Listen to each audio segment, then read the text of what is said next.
So the game between Michigan and Rutgers is in the book. We gave them their first loss. We're 4-0. So we're going to move forward with the season, still being undefeated going into the Wisconsin game next week. I'll get into the second half in a minute, but the first half, we looked good, especially that first drive. That was a great first drive we had on offense. 17 plays. It lasted half of the first quarter. Went right down the field pretty much. Ran the ball like we usually do and scored a touchdown. And we did that on our first two drives. And then after that, we got a field goal. We could have gone for it and went and got the score because we were on the 2 or 3 yard line, but we didn't do that. So, we did not do that. But at that point, we had 17 points, and all we had for the rest of the game was another field goal, and Rutgers completely dominated the second half. Now, they only got 13 points in the second half. They only got 13 points in the whole game, which, if you're going by scoring defense, Michigan is still one of the best in the country, allowing the most we've allowed in any game so far this season was against Western Michigan when we allowed 14. And then in the so we've allowed 14 in that game, 10 in the Washington game, 10 in the Northern Illinois game, and now 13 in this one. So in terms of scoring defense, we were fine. It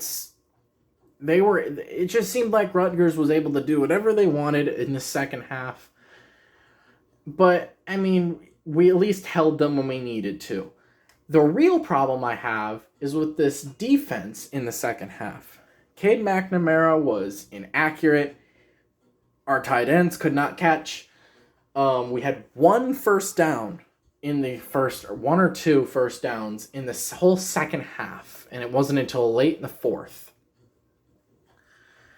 Blake Corum did not have the game he usually does. He usually averages about 150 yards rushing. He had 68 this week. No touchdowns, although Hassan Haskins had 2 rushing touchdowns, but he was not our leading rusher. This quarterback for Rutgers played a pretty darn good game. Vedrol, 18 for 31, 156 yards, a touchdown.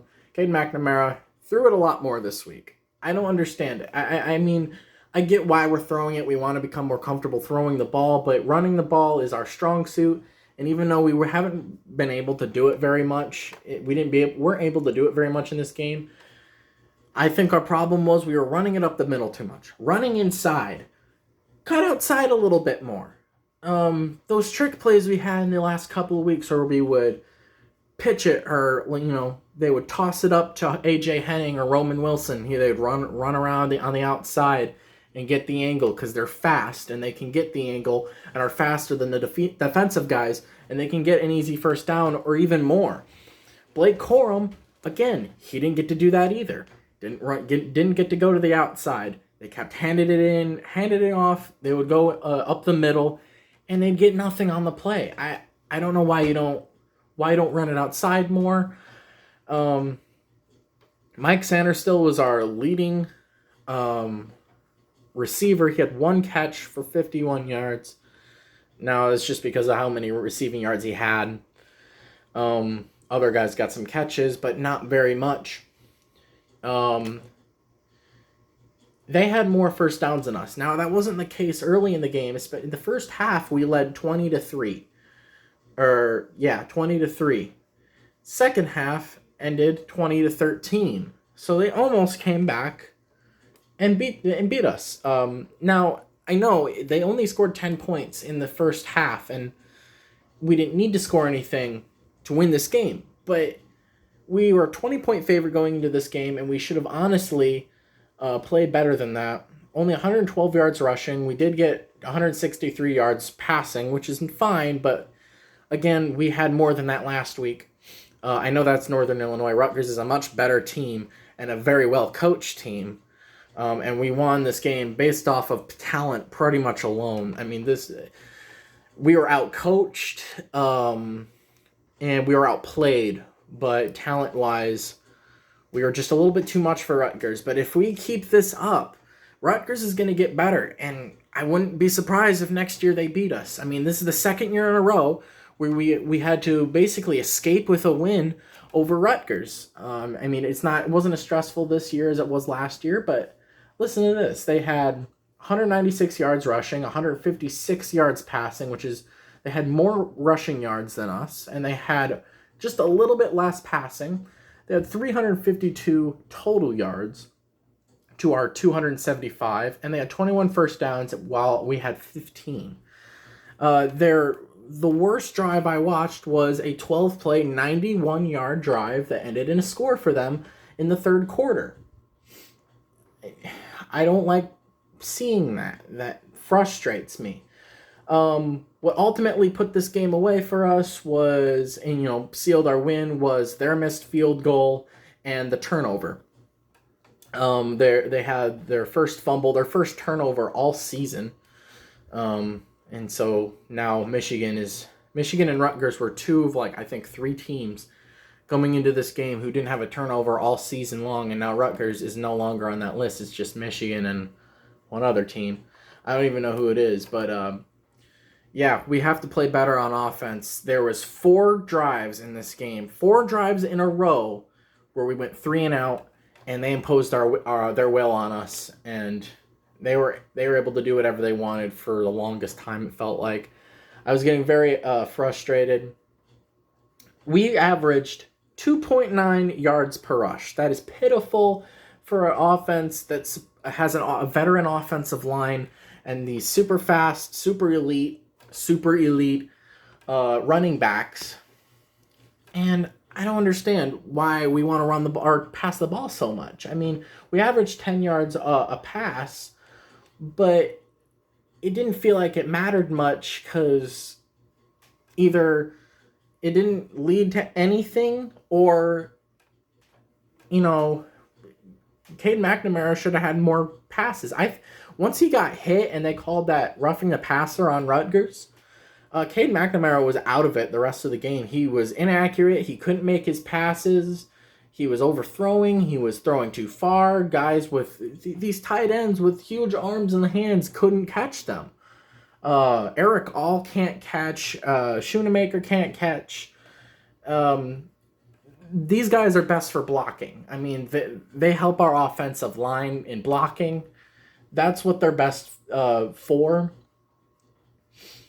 And they won the time of possession. We were dominating time of possession in the first half, and they took over because we couldn't keep the ball for more than a minute in the second half. One of the worst second halves I've seen Michigan play all season long, or just probably in my lifetime, one of the worst second halves I've ever seen. Michigan, you do realize you got to play 2 halves of football to win, right? You can't be slouches against Rutgers. They're not Northern Illinois. They're not Western Michigan, and they're not even Washington. They're better than all of those teams. At least I think they are. I mean, against those teams, we were able to run the ball as much as we wanted. We had almost 400 rushing yards last week against Northern Illinois. Rutgers is not a slouch. They're not. But I do believe that it was still a good win in the end. Our defense came up big when they needed it. They still say this defense is elite. I don't know how elite they really are. They allow too many. They allow too many yards. I'm not saying I'm expecting lights out defense from this team, but it'd be nice.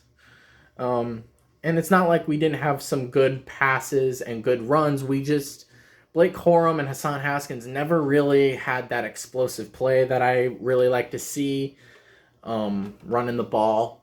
So I didn't feel happy in the end. It was a good win, good because it's a quality win because, even though we were a 20-point favorite, I didn't think we would probably win by that much anyway. Rutgers is a lot better than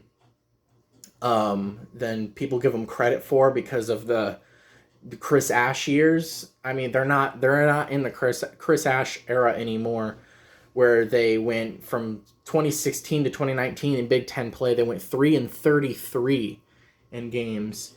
3-33. I think the only ones they had were Illinois and Purdue, and maybe Illinois again, or something like that, or Nebraska, or some other crap team at the time.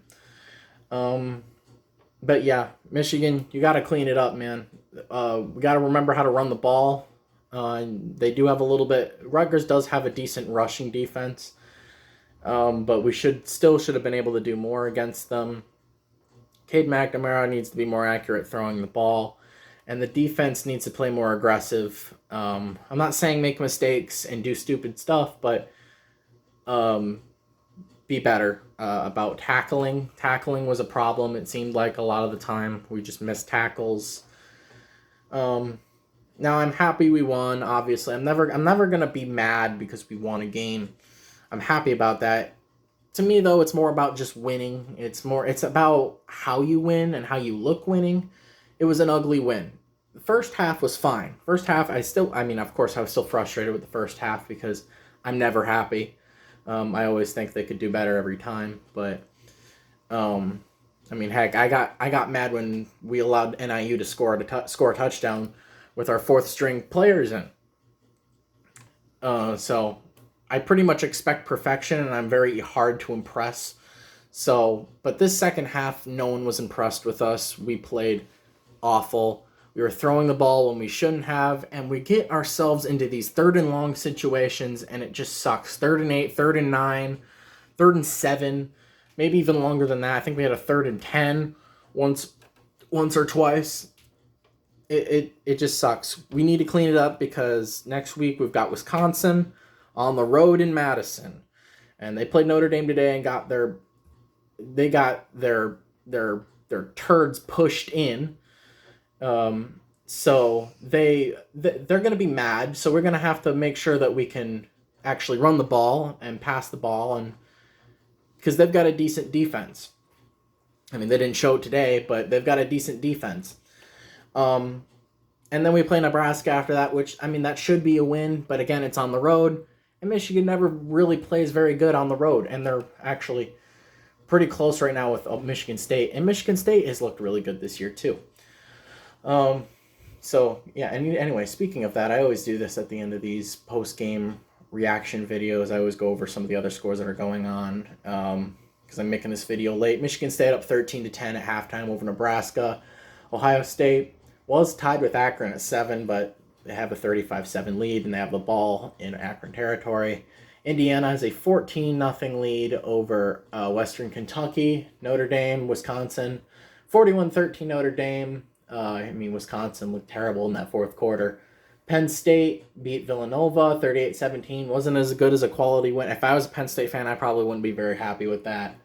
Minnesota was a 30-point favorite. This is the biggest shocker of the day for me. 30-point favorite going up against Bowling Green at home and lost 14-10. They're done for. They've got absolutely no chance of anyone thinking they're legitimate now. Northwestern destroyed Ohio, as they should, even though Northwestern is still a terrible team. Iowa escaped a win over...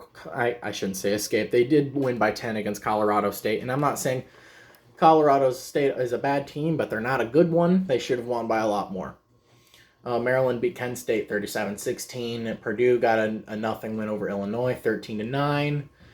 What other games are going on? Florida and Tennessee are pretty close, 17-14 Florida, and Tennessee has the ball in Florida's 30. UCLA up on Stanford 28-24. Oklahoma State's destroying number 25 Kansas State 31-13.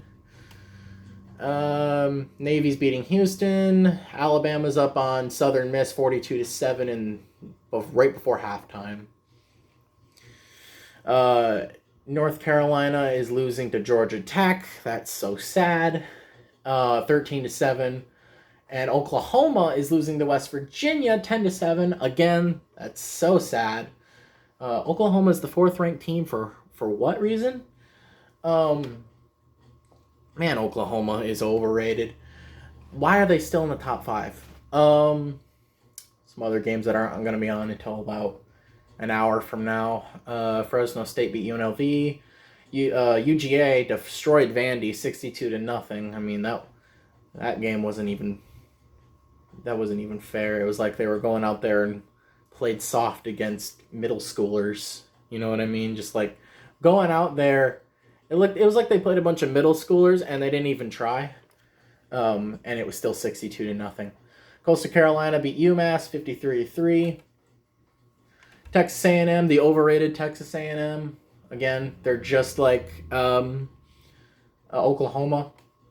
Lost to Arkansas, but I mean Arkansas. I'm not gonna crap on Arkansas. They're a very good team this year. 20-10 over Texas A&M. If you would have told me yesterday that Arkansas was going to win this game, I wouldn't have been surprised at all. In fact, I would have believed you. I probably would have said, yeah, I'm going to go with Arkansas on this one. Baylor got the win over Iowa State, 14th ranked Iowa State. Baylor might be ranked by next week. Clemson lost to NC State in double overtime, 27-21. Clemson, you're nothing like you used to be. You're a shell of your former self. I mean, Michigan played an ugly game today, but at least we didn't lose to NC State. Auburn got a 10-point win over Georgia State. They were losing to Georgia State for a little bit, but they ran away with it. So, yeah.